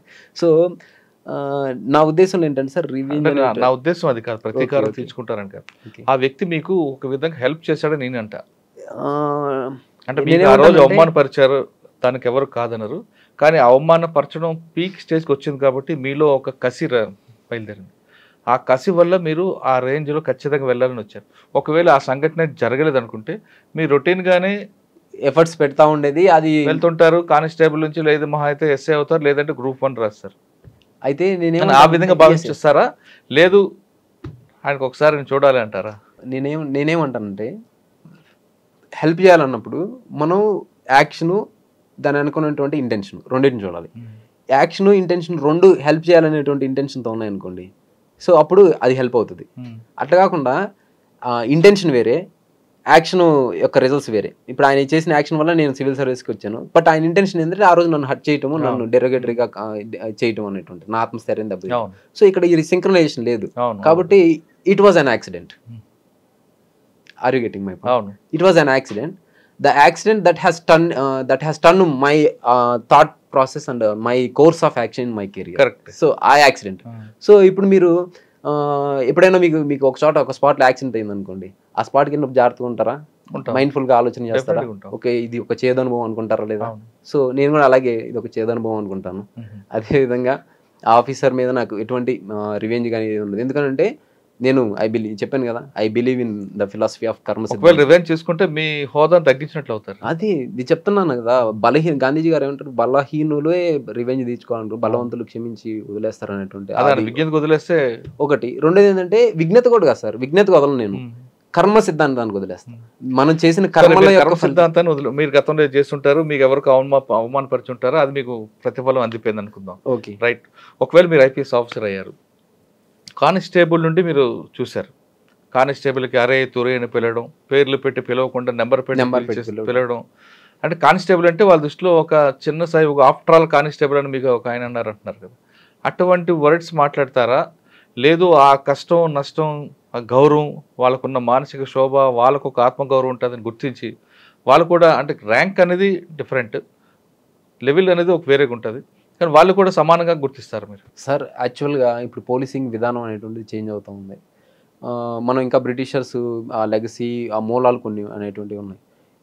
పోలీసింగ్ అనేటువంటిది 90% 85% లోయర్ ర్యాంక్ పీపుల్తోనే అది మీరు అన్నట్టు police constable basic pillar. So వాళ్ళని మనం ఇంకా ఉత్సాహపరిచి వాళ్ళ దగ్గర ఉన్నటువంటి టాలెంట్స్ని బయటికి తీసి చేయాలంటే, ఇప్పుడు ఒక కన్స్ట్రైన్డ్ సిచ్యువేషన్లో ఒక ఫ్లవర్ బ్లూమ్ అవ్వదు. అదే ఒక స్వేచ్ఛాపరమైన వాతావరణంలో వాళ్ళకు ఉన్నటువంటి ఎబిలిటీస్ని రియలైజ్ అవ్వాలంటే ఫ్లవర్ అనేది బ్లూమ్ అవుతుంది. అట్లా ఇప్పుడు ఏముందంటే నా అబ్జర్వేషన్లో ఈ ఆఫీసర్ హైయర్ ఆఫీషియల్స్, మీకు ఇంకొక విషయం, డైరెక్ట్ ఐపీఎస్ రిక్రూట్స్ ఉన్నారా అయిన వాళ్ళు. సో ఆ ఆఫీసర్స్ చాలా ఎంపతితో ఉంటారు సార్, చాలా మంచి ఆలోచనతో ఉంటారు, గుడ్ గవర్నెన్స్ ఇవ్వాలంటారు. కానీ ఈ లోయర్ లెవెల్ పీపుల్ ఉంటారు, వాళ్ళు కూడా వీళ్ళు చెప్పింది చేయడానికి రెడీగా ఉంటారు. కానీ ఈ మధ్యలో ఉంటారు చూసారు, ఎస్ఐ, సబ్ ఇన్స్పెక్టర్, డిఎస్పీ, ఈ ర్యాంక్లో అంటే ప్రమోటీస్ వీళ్ళు ఉన్నటువంటి వాళ్ళు, ఇక్కడ ప్రాబ్లం వస్తుంది సార్. వీళ్ళు ఏంటంటే అటు హైర్ ఇది కాదు, ఈ డెసిషన్ మేకింగ్ పొజిషన్లో వీళ్ళు ఎగ్జిక్యూషన్ చేసి ఉంటారు. వీళ్ళు ఏం చేస్తారంటే మిస్ట్రీట్మెంట్ చేస్తారు సార్. సో వీళ్ళ యొక్క ఐడియల్స్ ఉంటాయా, ఇప్పుడు ఒక ఐపీఎస్ ఆఫీసర్ వచ్చి మనం సుపరిపాలన, గుడ్ గవర్నెన్స్ చేయాలి, ఫ్రెండ్లీ పోలీసింగ్ చేయాలన్నప్పుడు ఆ ఇంటెన్షన్స్ని వీళ్ళు ఎగ్జిక్యూట్ చేయరు. వీళ్ళ యొక్క అహంకార ధోరణి, వీళ్ళ యొక్క రిజిడ్ యాటిట్యూడ్స్ని ఇవ్వటం వల్ల అది జరుగుతుంది. సో నేనేం చేస్తానంటే, ఈ ఆఫీసర్స్ నాకు అన్ని లెవెల్లో తెలుసు కదా, కొత్తగా వచ్చిన ఐపీఎస్ ఆఫీసర్కి పోలీస్ కానిస్టేబుల్ లెవెల్ తెలియదు. సో నేను ఆ గ్యాప్ని అడ్రస్ చేస్తాను. ఆ గ్యాప్ని అడ్రస్ చేసి ఇంక్లూజివిటీని తీసుకొస్తా డెసిషన్ మేకింగ్. ఈ రోజుకి పోలీస్ స్టేషన్స్లో జరుగుతున్న విధానం ఏంటంటే సార్, ఒక సబ్ ఇన్స్పెక్టర్ ముందు పోలీస్ కానిస్టేబుల్స్ కానీ హోంగార్డ్స్ కానీ కనీసం కూర్చోడానికి లేదు. అది మీరు ఒక ఎంఆర్ఓ ఆఫీస్కి వెళ్ళండి, ఎంఆర్ఓ ఆఫీస్లో ఏదైనా డిస్కషన్ జరుగుతున్నప్పుడు ఎంఆర్ఓ గారు ఎదురు కూర్చొని అందరు స్టాఫ్ని కూర్చోబెట్టి వీడియో కాన్ఫరెన్స్ మీటింగ్ పెట్టడం జరుగుతుంది. సో అటువంటి బేసిక్ అది ఇవ్వాలి. తర్వాత వాళ్ళకి వీక్లీ ఆఫ్ సిస్టమ్ అనేటువంటిది ఇవ్వాలి. ఎందుకంటే మనకి ఖచ్చితంగా ప్రతి మనిషికి వీక్లీ ఆఫ్ సిస్టమ్ ఇవ్వాలనే సబ్జెక్ట్ వచ్చింది కాబట్టి 1000 మంది ప్రజలకి ఒక కానిస్టేబుల్ ఉండాలనేది పీపీఆర్ చెప్తుంది. కానీ ఇప్పుడు 1,00,000 మందికి ఒక కానిస్టేబుల్ ఉన్నారు. మ్యాన్ పవర్ లేనప్పుడు మీరు వీక్లీ ఆఫ్ స్టాటిస్టిక్స్ వేరే ఉంది సార్. ఇంకొకటి ఏంటంటే సార్, నేను బిలీవ్ చేసేది systematic organisation of resources and efficient use of resources sir. ఇప్పుడు మనకి మీ దగ్గర మనం చేయాలనుకుంటే రిక్రూట్ చేసుకోవాలంటే గవర్నమెంట్కి చాలా మంది రిక్రూట్ చేసుకోవచ్చు. ఇప్పుడు ప్రజా వనరులు చాలా ఉన్నాయి. So that is the beauty. మనం ఇప్పుడు ఇండియన్ సొసైటీ, ఇండియన్ గవర్నమెంట్ అనేటువంటిది మనం రిసోర్స్ని ఎఫిషియెంట్గా యూజ్ చేసుకోవాలి. సో అందరిని తీసేసుకోవటం, వాళ్ళని ఎఫిషియెంట్గా యూజ్ చేసుకోలేకపోవడం అనేటువంటిది కాకుండా ఉన్న స్టాఫ్ని ఎఫిషియెంట్ ప్లానింగ్ తోటి, టెక్నాలజికలీ ఎయిడెడ్ సర్వేలెన్స్ తోటి దీన్ని తీసుకొచ్చేసి ఆర్టిఫిషియల్ ఇంటెలిజెన్స్ కావచ్చు, డేటా అనలిటిక్స్ కావచ్చు, క్రైమ్ ఇప్పుడు మనం చూస్తుంటాం, క్రైమ్ హాట్ స్పాట్స్ చూడొచ్చు, బ్లాక్ స్పాట్స్ చూడొచ్చు, ఇటువంటి వాటిని చేసి ప్లస్ క్రైమ్ అజంప్షన్స్ కూడా చేస్తున్నారు. తర్వాత ప్రిజంప్షన్స్ ఇటువంటివి కూడా ఉన్నాయి అన్నమాట. సో పోలీసింగ్ దానికి సంబంధించి సో బెటర్ ప్రాక్టీసెస్, గుడ్ ప్రాక్టీసెస్ని తీసుకొని వచ్చి ఈ స్టాఫ్ని కనుక వాళ్ళని సెన్సిటైజ్ చేయాలి సార్. స్టాఫ్ని సెన్సిటైజ్ చేయాలి, వాళ్ళ వెల్ఫేర్ని ఎన్షూర్ చేయాలి, వాళ్ళకు ఉన్నటువంటి ఏదన్నా గ్రీవెన్సెస్ ఉంటే వాటిని ఫాస్ట్గా అడ్రస్ చేయాలి. సో ఇటువంటివన్నీ చేసినప్పుడు వాళ్ళకి ఏంటంటే, ఇది నా డిపార్ట్మెంట్ రా పలానా. ఇప్పుడు మీరు అబ్జర్వ్ చేస్తుంటారు, నేను ఆల్మోస్ట్ 4-5 ఎస్పీల కింద పనిచేస్తాను సార్. రామాయపట్నం కావచ్చు, దీంట్లో కావచ్చు. ప్రతిసారి ఎస్పీ గారు మారినప్పుడు పోలీసింగ్ మారుతుంది సార్. మీరు అబ్జర్వ్ చేయండి, ఎస్పీ గారు మారినప్పుడు వర్క్ కల్చర్ మారుతుంది. సో ఎస్పీ గారు మారినప్పుడు టీమే మారిపోతుంటుంది. ఇప్పుడు సిద్ధార్థ కౌశల్ గారు ఉన్నారు, జియో అని పెట్టారు, జూనియర్ ఇన్వెస్టిగేషన్ ఆఫీసర్స్ అని. తర్వాత హెడ్ కానిస్టేబుల్స్ వీక్లీ లంచ్ అనేటువంటిది పెట్టారు. అది ఎంత బ్యూటిఫుల్ ఇనిషియేటివ్ సార్. ఒకప్పుడు నేను అసలు మీట్ అవ్వేదానికి లేదు. అంటే ఒక్కొక్క ఆఫీసర్ వచ్చిన తర్వాత వాళ్ళ వర్క్ స్టైల్ బట్టి మారిపోతుంటారు. మీరు అంటే సిద్ధార్థ్ కౌశల్ గారు జియో పెట్టారు, ఇంకొక ఆఫీసర్ భోజనాలు పెడతారు, ఇంకొక ఆఫీసర్ వచ్చినప్పుడు కానిస్టేబుల్ పదమే కాదు అసలు ఆఫీసర్ అని పిలవాలని కూడా సంబోధిస్తుంటారు. ఓకే, ఇక మీ డిపార్ట్మెంట్ వరకు అయింది. ఇక ప్రజల దగ్గరకు వచ్చారనుకుంటే ప్రజలకి కానిస్టేబుల్ పోయి అరే తురే అని పిలిచే కాలం నుంచి బూతులు మాట్లాడే కాలం నుంచి ఈ కాలంకి వచ్చాం. ఇప్పుడు మీరు వచ్చిన తర్వాత దాన్ని అలాగే కొనసాగిస్తారా, లేదా బ్రిటిష్ పద్ధతిని కొనసాగిస్తారా? లేదు, హైలీ క్వాలిఫైడ్ ఆఫీసర్లు వస్తున్నారు కాబట్టి కానిస్టేబుల్ కూడా బీటెక్ చదివిన చాలామంది వస్తున్నారు. ప్రజలకి రెస్పెక్ట్ ఇవ్వడం, వాళ్ళ బాధలతో వస్తే వాళ్ళ పట్ల ఎలాగ మాట్లాడాలని చెప్తారు సార్? ఇది అంటే మీకు ఒక మైండ్ సెట్ ఉంది. సో నాకున్న థాట్ని నేను ఎక్స్ప్రెస్ చేస్తాను సార్. యాక్చువల్గా పోలీస్ స్టేషన్కి వచ్చేది ఎవరు సార్? బాధలు ఉన్న వాళ్ళు వస్తారు. సో ఆ బాధలో వచ్చినటువంటి వారికి స్వాంతన చేకూర్చే విధంగా మనం మాట్లాడేటువంటి విధానం ఇప్పుడు చేంజెస్ వస్తున్నాయి. లేడీ రిసెప్షనిస్ట్ని పెట్టడము, వాళ్ళకి మఫ్టీలో యూనిఫామ్లో ఉంటే ప్రజలు భయపడుతున్నారని మఫ్టీలో పెట్టి వాళ్ళకి ఫెసిలిటేట్ చేయటము, అర్జీ రాయటము, వాటికి ఫెసిలిటేట్ చేయటము, ఇటువంటివి వస్తున్నాయి. కానీ ఇంకా చెదురుమదురు సంఘటనలు మాత్రం ఉన్నాయి. అరే తురే అంటాము, ఇది చేయటం అనేటువంటిది. ఇక్కడ 2 ఆస్పెక్ట్స్ ఉన్నాయి సార్. ఒకటి అరే తురే అంటాం, లేకపోతే గద్గద స్వరంతో, లేకపోతే ఈ గదిమినట్టు మాట్లాడటం, రఫ్గా మాట్లాడటం, ఇటువంటివి అవసరం ఉంది పోలీస్ డిపార్ట్మెంట్. ఎవరైతే యాంటీ సోషల్ ఎలిమెంట్స్ ఉన్నారో, ఎవరైతే మనల్ని అటాక్ చేసే ఉన్నారు వాళ్ళతోటి మాత్రం కరుకుగానే ఉండాలి సార్. కరుకమైనటువంటి కత్తిలాగే ఉండాలి. అదేవిధంగా ఎవరైతే విక్టిమ్తో సాఫ్ట్గా ఉండాలి. సో ఆ డిస్క్రిప్షన్ని ఎప్పుడు మనం ఇంప్రూవ్ చేస్తామంటే పోలీస్ వాళ్ళకి వెల్ఫేరు, వాళ్ళకి జాబ్ చేయాలని ఇంట్రెస్ట్ని కల్పించారు. మీరు అబ్జర్వ్ చేయండి, లోయర్ ర్యాంక్ స్టాఫ్తో ఎప్పుడైనా ఇంటరాక్ట్ అవ్వండి, ఎక్కువ మంది ఏం జాబ్ అబ్బా, వద్దబ్బా, రావద్దబ్బా ఇట్లా చెప్తుంటారు. ఇదేదో తప్పక చేస్తున్నాము ఇట్లా అని. సో వాళ్ళకి ఆ ఇంట్రెస్ట్ కనిపించాలి. ఇప్పుడు ఉన్నాయి ప్రమోషన్స్, సీనియారిటీ కాకుండా ఒక 20% 30% ప్రమోషన్స్ని మెరిట్ మీద ఇస్తాము, మీరు మీ డ్యూటీ పర్ఫార్మెన్స్ మీద ఇస్తాము. సో ఇటువంటి ప్లస్ ఏదైనా ఇన్సెంటివ్స్ ఇస్తాము.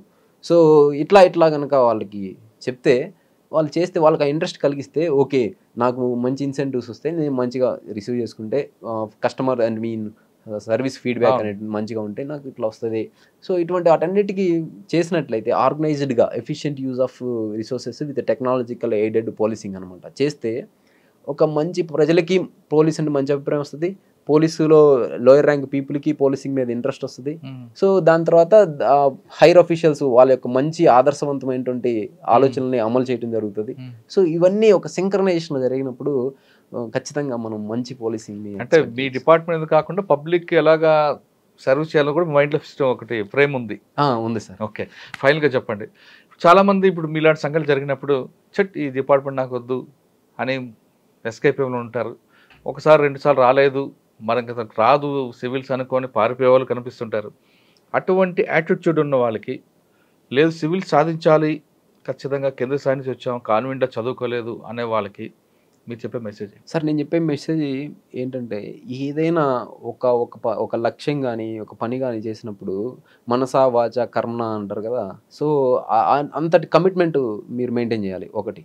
రెండోది ఏంటంటే కష్టాలు ఇవన్నీ అనేటువంటిది, కష్టాలని కాళ్ళ కింద తొక్కి విజయం అనే జెండాని పైకెత్తి చూసేయి, కష్టం అనేటువంటి కత్తిని దూసేయి, అపజయాలనేటువంటి వాటిని అడ్డగించి నరికేయి, సో కీర్తిని విజయాన్ని నువ్వు సాధించేసేయి అనేటువంటి ఇట్లాంటి ఏవైతే ఉంటాయో, సో మనం అంతటి మనసావాచ కర్మ డెడికేషన్ ఉండాలి, ఒక దృఢమైన సంకల్పం ఉండాలి సార్.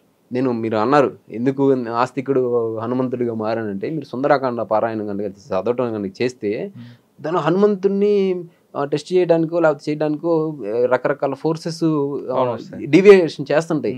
అసలు ఆయన ఒక్కచోట కూడా రెస్ట్ తీసుకోడు, ఒక అచంచలమైనటువంటి దృఢ సంకల్పంతో, దృఢ నిశ్చయంతో ముందుకెళ్తూ చేస్తూ ఉంటాడు. సో అంతటి దృఢ సంకల్పాన్ని, దృఢ నిశ్చయాన్ని మెయింటైన్ చేయాలి ఒకటి. ఓకేనా? మనసావాచ కర్మ, అచంచలమైన దృఢ విశ్వాసం. రెండోది హార్డ్ వర్క్ సార్. మూడోది హార్డ్ వర్క్ మించినటువంటి రామబాణం ఏది లేదు ఈ ప్రపంచంలో. నువ్వు హార్డ్ వర్క్ అంటే ఎవడైనా ఫెయిల్ అవుతాడు కానీ హార్డ్ వర్క్ చేసేవాడు ఫెయిల్ అవ్వడు అన్నట్టు. సో ఈ హార్డ్ వర్క్ చేయడానికి మనం ఎల్లవెల్ల సంసిద్ధంగా ఉండాలి సార్. ఈ 3 ఆస్పెక్ట్ని కనుక మనం సింక్రనైజ్ చేసి వివేకానందుడు అంటారు కదా, లేండి మేల్కోండి మీరు సాధించే వరకు ఆగకండి అని. ఇనప కండరాలు ఉక్కు నరాలతో కూడిన యువత ఈ దేశానికి అవసరం అనేటువంటిది. సో అటువంటి మైండ్ సెట్ని కనుక మనం ఇంప్రూవ్ చేసుకోగలిగితే ఈ లక్ష్యమే కాదు సార్, సివిల్స్ అనేది అంతటి దృఢ సంకల్పం ఉన్న వ్యక్తులకి ఇది సివిల్స్ అనేది చాలా చిన్నది సార్. ఇంకా ఇంకా బలమైనటువంటి లక్ష్యాలని సాధించగలరు సార్. అది నేను బలంగా విశ్వసిస్తాను. సో కృషి ఉంటే మనుషులు ఋషులు అవుతారు అనేది ఒక గీతం. మనిషిలో మన దృఢ సంకల్పం ఉంటే ఖచ్చితంగా ఋషులే కాదు మనం ఏదైనా సాధించవచ్చు అంటున్నారు Uday Krishnareddy. Constable after all constable అని ఒక ఇన్సల్ట్ నుంచి ఆయనలో ఒక కసి బయలుదేరి, ఆ కసి అనేది ఆయన మీద పగగా ప్రతీకారంగా తీసుకోకుండా తను ఒక లక్ష్యం సాధించుకోవడానికి ఆ కసిగా మార్చుకొని ఆ కసిగా చదివి 4వ సారి ఆయన సివిల్ సాధించారు.